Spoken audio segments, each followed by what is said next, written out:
Alors c'est très très bien parce que déjà je déteste parler tôt le matin, mais en plus Adeline, directrice de la communication, m'a demandé de gagner du temps. Donc il faut que je parle encore plus.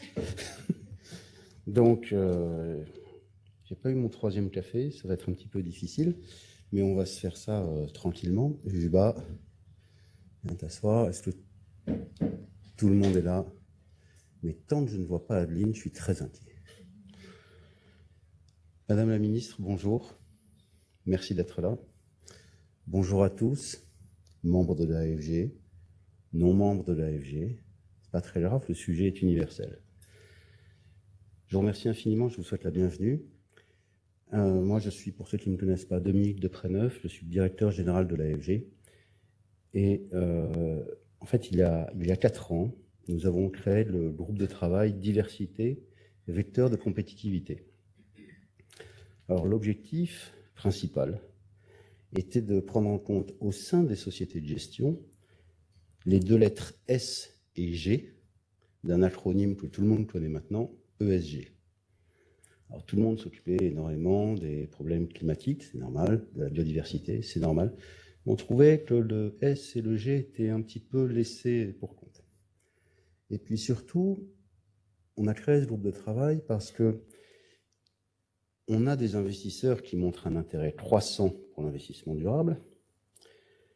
Les sociétés de gestion portent tous leurs efforts sur les critères extra-financiers. Il y a quelques spécialistes dans la salle, j'en vois au moins une qui est pas loin. Et comment exiger des autres ce que nous ne ferions pas en interne? Ça, c'est la première raison. La deuxième raison, c'est que si nous devons être exemplaires, et si notre industrie veut perdurer, elle doit ressembler à notre société. Autrement, un décalage amènerait la fin du service qu'on peut offrir. Une autre raison, c'est qu'elle est plus pragmatique. Les investisseurs qui nous font confiance nous demanderont bientôt exactement la même chose que ce que nous demandons aux sociétés dans lesquelles nous investissons. Donc il faut cet effet miroir, autrement ça ne va pas fonctionner longtemps. Une autre raison très pragmatique, c'est que nous sommes tous à la recherche de talents. Mais les talents aujourd'hui choisissent. Et dans les critères de choix des candidats, qu'ils soient jeunes ou moins jeunes d'ailleurs, ça n'a rien à voir, leur choix va se porter sur les entreprises qui ont une approche active de ces problématiques, et notamment celle de la ou des diversités. Alors j'essaie de parler très lentement, toujours pour gagner du temps, et je ne vois toujours pas Adeline arriver, donc je vais essayer de ralentir le rythme encore plus. Donc on est dans un mouvement, et alors c'est vrai que les grandes entreprises sont de plus en plus contraintes par la réglementation, égalité femmes-hommes, handicap, et surtout ont les moyens de développer une politique active en la matière. Celles de taille plus restreinte ont plus de difficultés. Donc c'est aussi l'objectif du groupe de travail, c'est de supporter et d'aider ces entreprises, de les accompagner pour partager les expériences, pour sortir des guides. J'en ai un sous la main, donc voilà, agir pour la mixité, c'est un sujet qui me tient à cœur, donc j'ai choisi celui-là. Des fiches thématiques et toutes les actions que finalement on peut faire, mais quand on est dans une entreprise, on a souvent le nez dans le guidon, c'est parfois difficile. Et donc nous, notre rôle, AFG, c'est d'aider nos membres et de les accompagner dans cette démarche. Donc, on a sorti ces fiches thématiques Agir pour la mixité. Et d'ailleurs, le mois prochain, à l'occasion de la Semaine européenne pour l'emploi des personnes en situation de handicap, ça c'est le nom officiel, nous publierons des fiches thématiques pour aider nos membres sur ce sujet, le handicap. Alors, le problème, c'est que pour les sociétés de gestion, c'est ce que je disais, le problème, c'est pas de faire. Elles ont toutes décidé de faire. Elles ont toutes décidé de prendre ce chemin. Le problème, c'est comment. Donc, nous, on essaie de les aider. Donc, il y a 4 ans, on a lancé un premier questionnaire sur l'égalité homme-femme, histoire d'étalonner la situation. Les résultats étaient ce qu'ils étaient. C'était pas mal.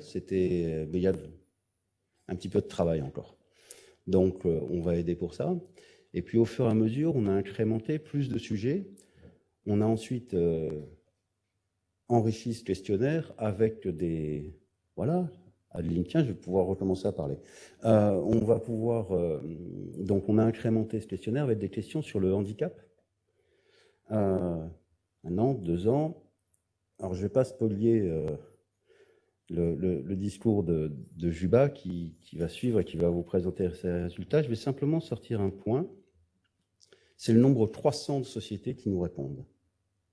Et en fait, ça montre l'intérêt de notre métier pour ces sujets. Et le dernier questionnaire, je crois qu'il y a 110 ou un peu moins de 110 sociétés qui nous ont répondu. Le premier, on était à 25 de mémoire. Un peu plus 40. Alors, en termes de nombre de salariés, ça représentait une couverture très bonne, puisque toutes les grandes sociétés du secteur avaient répondu. En revanche, en termes de nombre de sociétés, c'était un peu faible. Et aujourd'hui, on voit qu'on rattrape ce retard, et c'est vraiment un témoin de l'intérêt de notre industrie pour ces sujets. Alors, maintenant, je voudrais vraiment remercier Madame la Ministre, parce que en fait, ça fait un certain temps que j'avais envie de vous inviter. Et puis, on s'est rencontrés lors des rencontres économiques d'Aix-en-Provence. Donc, pour une fois, elles ont été bien nommées. Et ce qui m'a frappé, c'est votre réponse. Ça a été immédiat. Ce n'était pas oui ou non. C'était oui, quand. Donc, merci pour cet engagement et cette rapidité et cette simplicité dans votre réponse. Merci infiniment pour ça.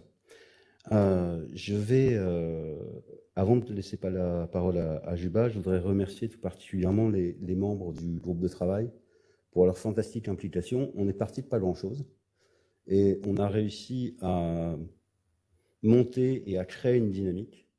Donc, on ne va pas la lâcher. Donc, merci infiniment à vous tous.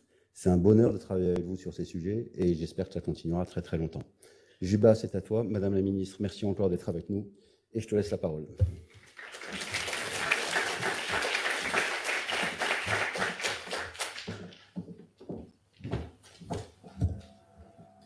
Alors, comme tous les ans depuis 2020, l'ESG Prospective Morning est l'occasion de vous présenter les résultats de l'enquête diversité qui est réalisée par notre GT Diversité, vecteur de compétitivité.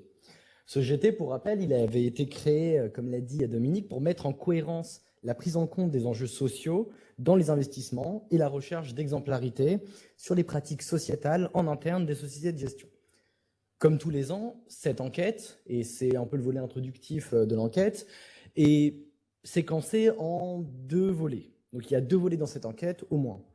Un premier sur la mixité, le volet a été mis cette année sur le volet mixité, et le focus, et un deuxième sur le handicap. Un troisième volet intitulé diversité socio-économique a été ajouté cette année. L'objet de la présentation, celle-ci, c'est de vous présenter, d'analyser les résultats de l'enquête diversité et du volet mixité, plus précisément, et les autres volets seront présentés ultérieurement, à savoir tout à l'heure pour le volet diversité socio-économique et en novembre pour le volet handicap. Comme vous pouvez le voir et comme l'a dit Dominique, on a un échantillon qui cette année est en hausse avec 104 sociétés de gestion qui représentent 77% des effectifs des salariés de l'ensemble des membres de l'AFG. Ça représente environ 12 000 salariés. Donc c'est plutôt positif en termes de collecte dans la mesure où ça nous permet de sortir des chiffres qui sont plus représentatifs. Et on espère qu'à l'avenir, les sociétés de gestion continueront de répondre à ces questions et que même l'échantillon pourra augmenter. Donc l'étude de ce panel permet de mettre en évidence 2 phénomènes. Un premier concerne les progrès à réaliser et le second, ce sont les tendances récentes plutôt positives. Quels sont les progrès à réaliser? Alors, parmi les progrès à réaliser, il faut d'abord constater qu'il y a un réel déséquilibre qui croît avec le niveau hiérarchique. Donc plus on monte dans la hiérarchie et moins la représentation des femmes est élevée. Il y a 42% des femmes parmi l'ensemble des salariés des membres de l'AFG qui sont 42% des salariés qui sont des femmes parmi l'ensemble des salariés de l'AFG, 34% des managers sont des femmes. L'inégalité est un peu plus marquée dans les COMEX et dans les conseils d'administration, comme vous pouvez le voir. Lorsqu'on s'attache à analyser cette inégalité, cette répartition métier par métier, on se rend compte qu'il y a certains métiers qui sont plus mixtes que d'autres et certains métiers où la représentation des femmes est plus élevée. C'est le cas du métier marketing-communication. Au contraire, le métier où il y a le moins de femmes en proportion est celui des professionnels de l'investissement. Un autre élément sur lequel il y a des progrès à réaliser, c'est celui des rémunérations. Donc, en moyenne, les hommes cadres gagnent 19% de plus que les femmes cadres. C'est une comparaison qui est faite, au contraire. Pas toute chose égale par ailleurs. C'est une comparaison qui est faite tout métier, tout niveau hiérarchique et tout temps de travail confondu. C'est un écart qui s'explique principalement par le fait que 20% des postes avec les plus hautes rémunérations sont occupés par des femmes. Également, il y a une sous-représentation des femmes parmi les professionnels de l'investissement. Donc, ce sont ces deux phénomènes, ces deux raisons qui expliquent cet écart salarial lorsqu'on regarde les mêmes métiers, les niveaux hiérarchiques et les temps de travail. Donc, au-delà de ces constats d'inégalité et de déséquilibre, il est également intéressant de regarder les tendances positives. Elles existent à 3 niveaux. D'abord dans les recrutements et les promotions. 44% des recrutements sont des femmes en 2021. C'est un pourcentage qui est légèrement au-dessus du taux de femmes parmi l'ensemble des salariés. Et plus en détail, et c'est un chiffre que vous pouvez peut-être retenir, c'est que parmi les professionnels de l'investissement, il y a 29% de femmes en 2021, mais on compte 33% de femmes parmi les recrutements en 2021.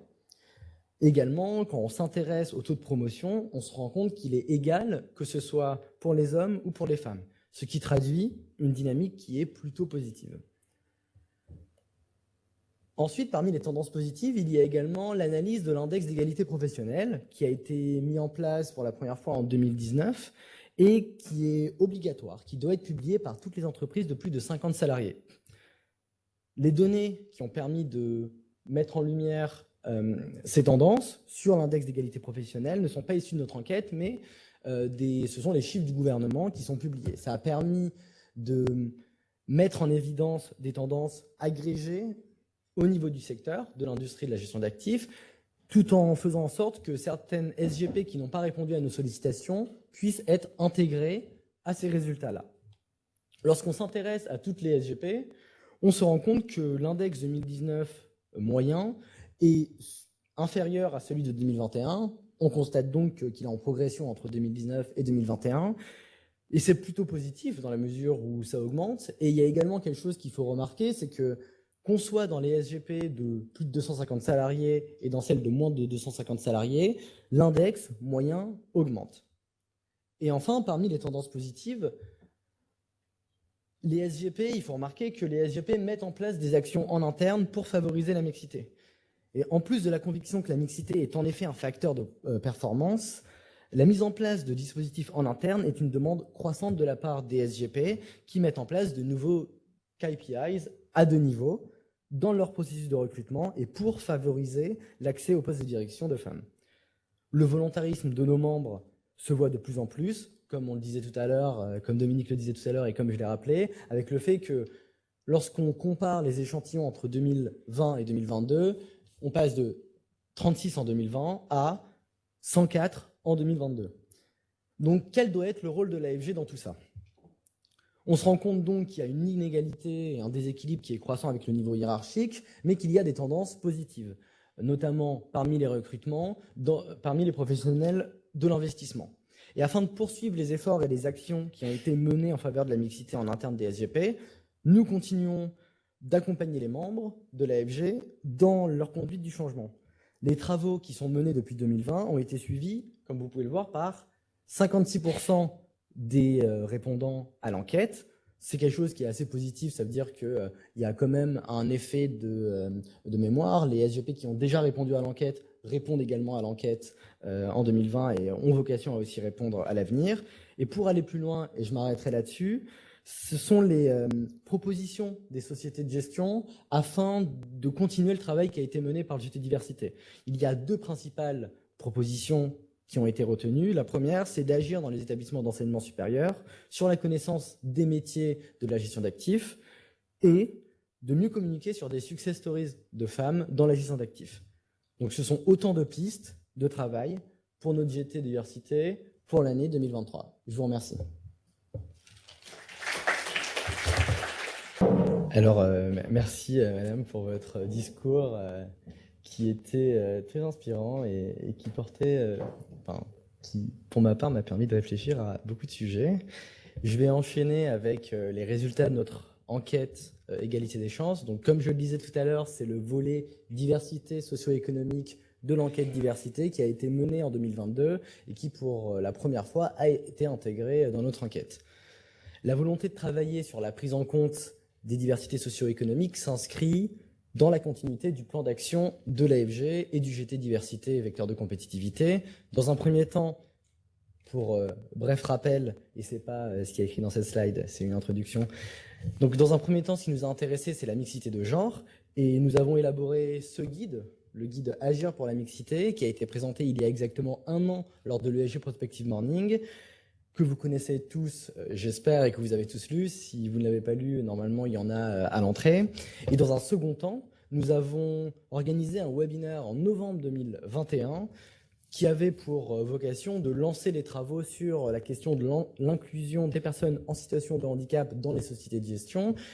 Et justement, nous avons travaillé sur un guide que vous lirez également tous, je l'espère. Et nous initions désormais des travaux sur la diversité socio-économique et l'égalité des chances. Aujourd'hui, c'est une thématique qui est émergente dans la société et c'est pourquoi elle nous intéresse en tant qu'AFG. L'engagement en matière d'égalité des chances, comme vous pouvez le voir sur cette slide, peut se matérialiser de 2 façons, soit par la diversification des profils recrutés, soit par l'accompagnement d'actions sociétales en externe. Donc, on constate que 47% des SGP sensibilisent les personnes qui sont en charge de leur recrutement à ces questions d'égalité des chances. Et concernant l'engagement dans des actions sociétales visant à favoriser l'égalité des chances, 27% des SGP mettent en place du mentorat de jeunes. C'est une thématique qui est émergente, donc toutes les SGP n'ont pas nécessairement d'action et ne mènent pas nécessairement d'action sur le sujet. Et donc, les SGP formulent de réelles attentes vis-à-vis de l'AFG. Et quelles sont ces attentes ? Déjà, c'est qu'on se rend compte que 54% des SGP n'ont aucune action en faveur de l'égalité des chances hors de leur recrutement. Et par conséquent, on se pose la question et on se dit, on doit pleinement accompagner les SGP en les informant et donc les accompagner dans l'ensemble de leurs actions. Et donc, on se demande quelles sont leurs attentes. Leurs attentes, c'est principalement la rédaction de fiches sur le sujet de l'égalité des chances, l'organisation de webinaires spécifiques et la cartographie et la mise en relation avec des acteurs spécialisés du secteur.